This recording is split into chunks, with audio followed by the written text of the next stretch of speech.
Antarctica. Because I think this is going to be the new obsession. I feel like it's trending super high. Who knows if there's any truth to it, but a friend of ours, who will remain nameless, went there. Yeah. Got to go on a cool experience, trip, etc. And he said a couple interesting things. He said the mountains looked eerily pointy and four-sided. He said way more mountainous than he thought it would be. I think the illusion, maybe from looking at maps and watching penguins, is by the way, you can see flat mountains. You can see mountains on the Orontius Phineas map version. Oh, is that what the little etchings around the are? edges there? Interesting. Those are mountains. Now, he also said this. He said a couple things. He said there is a pact with every country that has a slice of it that they will not dig or remove any minerals from Antarctica. And he even said that a scientist was there, said to them, World War III will not start until one of these countries breaks that pact. They are clearly protecting or preserving something that may or may not be under, I believe it's 3 miles, Mark was saying earlier, at its thickest of ice. Now, Mark, maybe you should describe the thing that you were saying before about there was a time where Antarctica... I was reading an article that perhaps 90 million years ago, there was a lush rainforest that is now covered in miles of ice on the Antarctic continent. Yeah, that's probably true. If you go back that far, you would find that the Earth's climate was very different from how it is today. And there's undoubtedly a time, they found fossils on Antarctica, there's undoubtedly a time when Antarctica was lush and green. The question is, was it lush and green during the lifetime of the human species? Yes, this is where it gets tricky. And this is where it gets tricky. The Homo sapiens line descends from a line that goes back about 6 million years, not much further than that, if we accept conventional evolutionary theory. So 6 million years ago, Antarctica is supposed to have been as cold and as frozen as it is today. Now, when I wrote Fingerprints of the Gods in 1995, which is my first book tracing the possibility of a lost civilization, I was very interested in Antarctica, and I was interested in it because of the work of a previous researcher called Charles Hapgood. Charles Hapgood wrote a number of very important books. One of them is called Maps of the Ancient Sea Kings, which precisely goes into this issue of ancient maps that don't fit our understanding of what the world was, how the world was supposed to be known at that time. And another is called The Path of the Pole. And he proposed a phenomenon that he called Earth crust displacement, whereby from time to time, the entire outer crust of the Earth, like the skin of an orange, might shift, leaving the core of the Earth in place, so that it could so if you imagine a very loose orange skin, the fruit is inside, it's staying in place, but you're shifting the skin around it. Well, obviously then, if that happens, Antarctica could have been in warmer latitudes and could have been shifted into colder latitudes. And how often does this happen? Well, does it happen at all is the first question. I mean, of all the theories I've looked at and supported, this is the one that I've come in for the most criticism for. And I've been much more interested recently in the Younger Dryas impact hypothesis and the notion that a cataclysm occurred around 12,800 years ago caused by impacts of comet fragments, and we can go into that. But when I wrote Fingerprints of the Gods, although I was interested in comets, I was more interested in Earth crust displacement. And the standard academic response to that is, look, Antarctica's been frozen for millions of years, and that rules out the whole Earth crust displacement argument. I think that even those who are still researching this field would prefer it to be the mantle rather than the crust of the Earth that moves. Again, it's very technical, that moves in one piece. But the idea is... There's an Italian admiral called Flavio Barbiero who wrote an article for my website suggesting that Earth crust displacement could be kicked off by a comet impact where it hits the Earth a glancing blow and causes a shift of this kind taking place.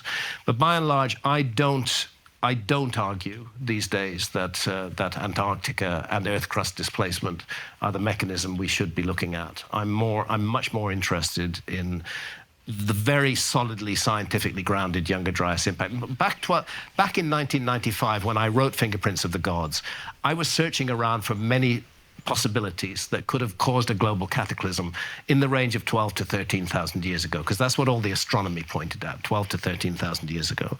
and Hapgood's theory seemed to me a very valuable and useful one.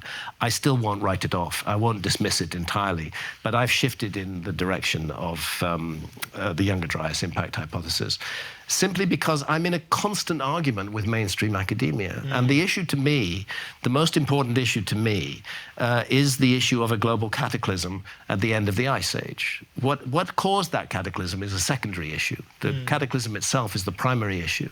And I found the Younger Dryas impact hypothesis a better, much more scientifically grounded explanation for that cataclysm than the notion of Earth crust displacement. But do any archaeologists or any of these prehistorians dispute the Younger Dryas? There's still a lot of argument around it. There's about 60 major scientists who are involved in the Comet Research Group.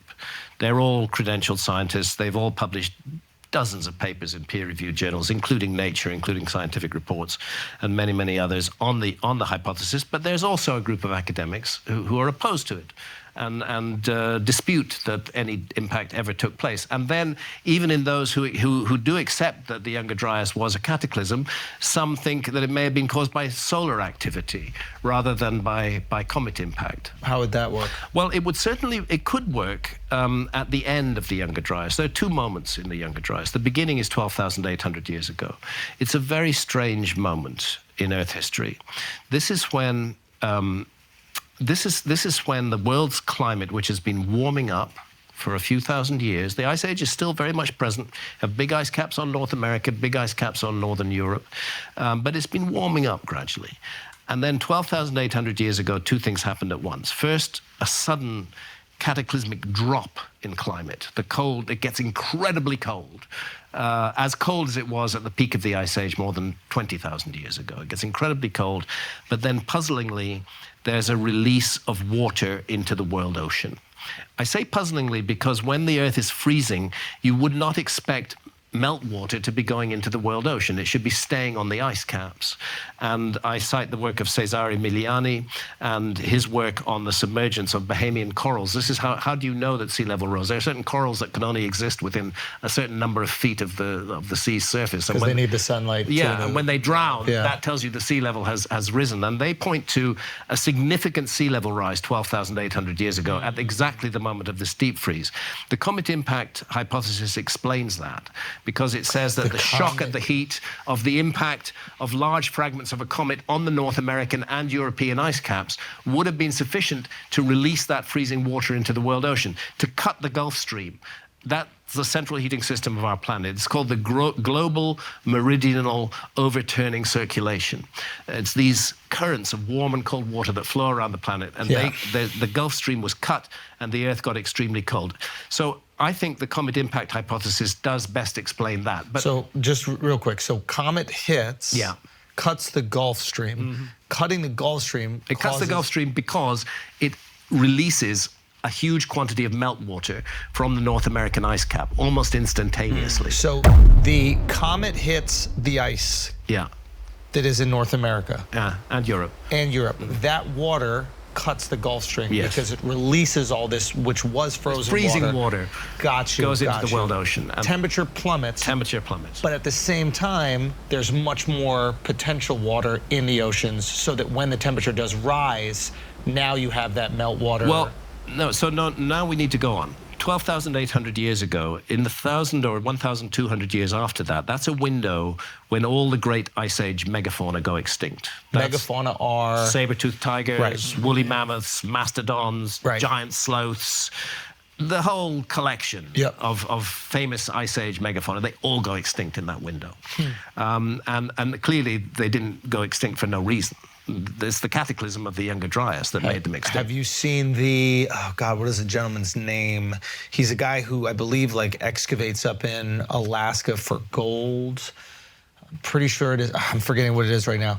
But they're like images of woolly mammoths who have had like their legs completely shattered, but they're intact. Yeah. And is this a boneyard that's been Yes, found? yeah. That's right. That's very, very, very interesting. I've not been there. I've not looked into it yet, so I can't speak authoritatively about it. But it might speak to your opinion right there. Like, what I can say is that at Serrania de Lindosa in Colombia, there is an 8-kilometer long rock art panel dated to 12,800 years ago, which shows these megafauna.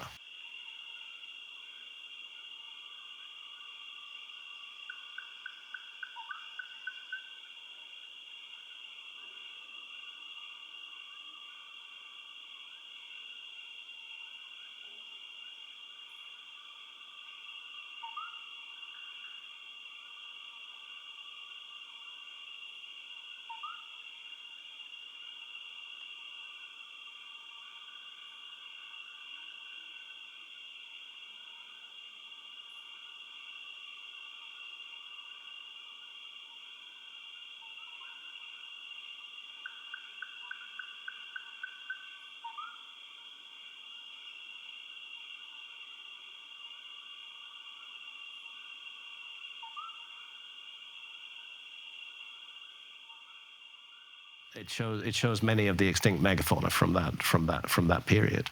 To get back to the point, so we have this window of about 1,200 years where the Earth is very cold, the megafauna go extinct, but then 11,600 years ago, just as fast and dramatically as the Earth went cold, the Earth goes warm. You're looking at a 10-degree rise in global temperatures in a couple of hundred years. It goes very, very, in geological terms, very rapid and very fast. And sea level rises very quickly. And what is the cause of that? 11,600 years ago, it's called meltwater pulse 1b. There's another collapse of the ice sheets and huge amounts of water go into the world ocean. Now that could realistically be caused by a sudden burst of solar activity, which melted down those ice sheets. But that's not what I go with. I still prefer the notion that we're dealing with multiple bombardments from comet fragments. And in this case, you're looking at a comet fragment that goes into a world ocean, that sends up a huge amount of water vapor into the upper atmosphere, creates a greenhouse effect, and accounts for the warming that takes place at that time. So 2 comets. One that cooled things down and one that heated things up? Yeah. Any idea why one would cool down and one would heat up? Depends where the impact is. If the impact's on an ice cap and it's releasing enormous amounts of meltwater into the world ocean, you're going to make the world very cold. Okay. If the impact's in a world ocean and it's putting a huge amount of water vapor into the upper atmosphere, it's a greenhouse effect. And the world is going to get warmer. It's all theory. It's not fact. What is fact is the sudden warming at the end of the Younger Dryas and the sudden freezing at the beginning of the Younger Dryas. So we're searching for explanations for that. We're searching for explanations. I've picked the one I back, but I'm not claiming that I have to be right. It's what I do think is really important is recognizing this was a global cataclysm. It was sustained. It wasn't just a minute. It went on for 1,000 years plus, and it's in our backyard. It's in very relatively recent human history. We're almost at the edge of history when we go to 11,600 years ago. That's weirdly the date that Göbekli Tepe in Turkey is built, 11,600 years ago. That weirdly is the date that Plato's Timaeus and Critias gives for the submergence of Atlantis, 11,600 years ago, before our time. So what's happening to humanity in this 1,200-year window? I need to be clear about that. Yeah. Okay, because archaeologists roll their eyes at any mention of Atlantis. If you even say the word Atlantis, you're automatically regarded as a member of the lunatic fringe. Okay. And if you've even said that word, all your work, all the 30 years of work you've done, the 1,000 dives that you've done on continental shelves all around the world, all of those can be written off simply because you said the word Atlantis. It's flat Earth for archaeologists.